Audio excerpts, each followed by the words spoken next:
দেখো বন্ধুরা, আজ শুরু করবো অ্যাক্টিভিটি 1। এখানে কি বলেছে দেখো, কয়েকটা সেন্টেন্স আছে। কোনটা আগে হবে তাতে 1 এবং কোনটা শেষে হবে সেটা 6 পরপর সাজাতে হবে। তো এখানে দেখো এই যেটা 6 নম্বরে আছে, এটা রাইটার্স গ্র্যান্ডফাদার ওয়াজ আ প্রসপারাস মার্চেন্ট। রাইটারের দাদু ঠাকুরদা ছিলেন একজন খুব ধনী কি ব্যবসায়ী, এটা হবে 1।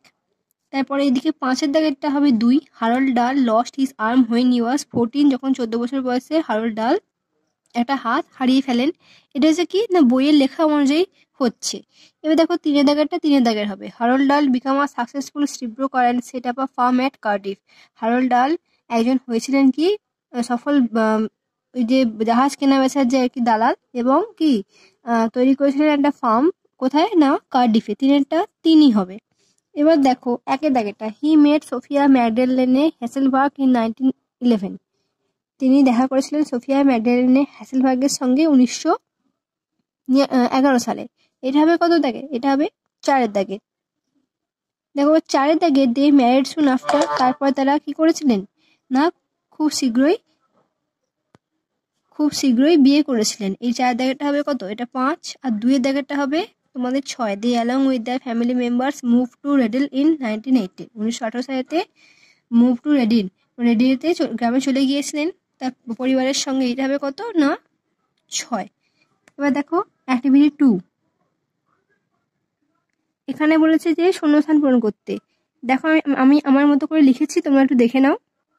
আচ্ছা, আমি এই লাইনগুলো কিন্তু বই থেকেই নিয়েছি, বইয়ের সেন্টেন্সে এগুলো লেখা রয়েছে। দেখো এর দাগেটা কি বলেছে, দ্য ন্যারেটরস গ্র্যান্ডফাদার ওয়াজ কি ছিলেন, ওয়াজ ফেয়ারলি প্রসপারাস মার্চেন্ট।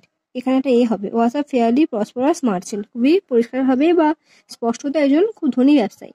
দেখো বিয়েরটা, Harold Dahl had lost an arm when he was 14।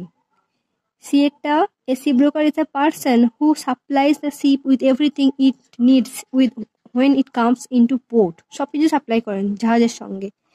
ডেটটা, in the country mansion beside the village of ready there war, যে গ্রাম ছিল আর কি রেডি, তার পাশে কি ছিল, many acres of farm and woodland and a number of cottages for the staff. হয়েছিল চাষ করা জমি ছিল, মানে বন হয়েছিল, আর স্টাফদের জন্য কটেজ ছিল, কুড়ে ঘর ছিল। অ্যাক্টিভিটি 3টা বলেছে, do you think that the narrator was happy living in the imposing mansion. তুমি কি মনে করো যে ন্যারেটর যে ম্যানশনটা, অট্টালিকাটা যেটা কিনা খুব আকর্ষণীয় ছিল, সেখানে মানে খুব ভালোভাবে বসবাস করছিলেন?